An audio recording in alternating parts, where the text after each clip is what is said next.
সুপ্রিয় দর্শক, বাংলাদেশ জাতীয়তাবাদী দল বিএনপির ঢাকা মহানগর দক্ষিণের শক্তিশালী ঘাঁটি হিসেবে সুপরিচিত ঘাঁটি হচ্ছে কামরাঙ্গীরচর থানা বিএনপি।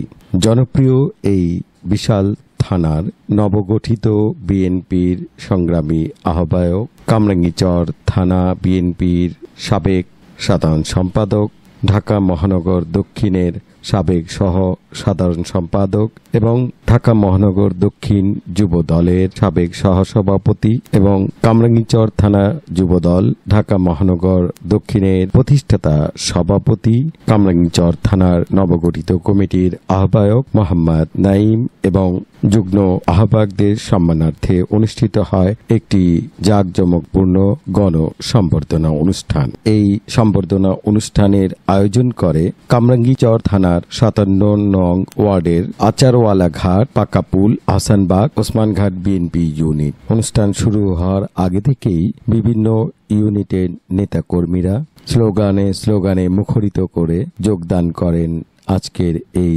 সম্বর্ধনা অনুষ্ঠানে। অনুষ্ঠানস্থলে কামরাঙ্গীরচর থানা বিএনপির আহ্বায়ক মোহাম্মদ নাঈম পৌঁছলে সর্বস্তরের নেতাকর্মীরা ফুল ছিটিয়ে বরণ করে নেন।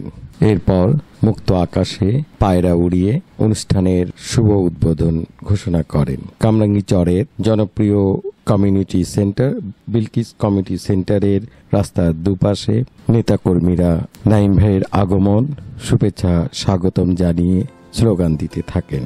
পবিত্র কোরআন থেকে তেলাওয়াতের মধ্য দিয়ে আনুষ্ঠানিকভাবে শুরু হয় আজকের এই সম্বর্ধনা অনুষ্ঠান।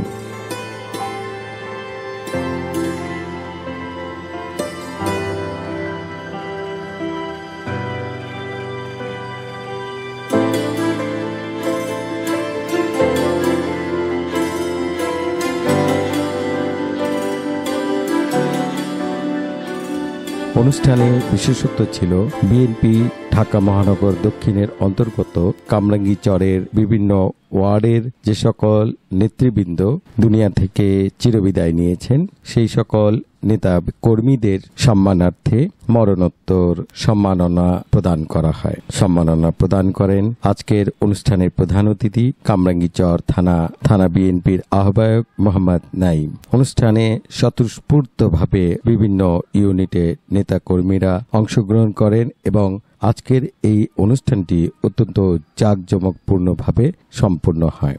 অনুষ্ঠানের প্রধান অতিথিকে কামরাঙ্গীরচর থানা 57 নং ওয়ার্ডের আচারওয়ালা ঘাট, পাকাপুল, আহসানবাগ এবং ওসমানঘাট ইউনিটের নেতৃবৃন্দরা প্রধান অতিথি এবং বিশেষ অতিথিদেরকে ক্রেস্ট ফুল দিয়ে সম্মান জানান। আজকের অনুষ্ঠানটি ছিল খুবই উৎসব মুখর এবং সফল একটি অনুষ্ঠান। ইতিমধ্যে জননেতা মোহাম্মদ নাঈমকে 12টি স্থানে সম্বর্ধনা দেয়া হয়।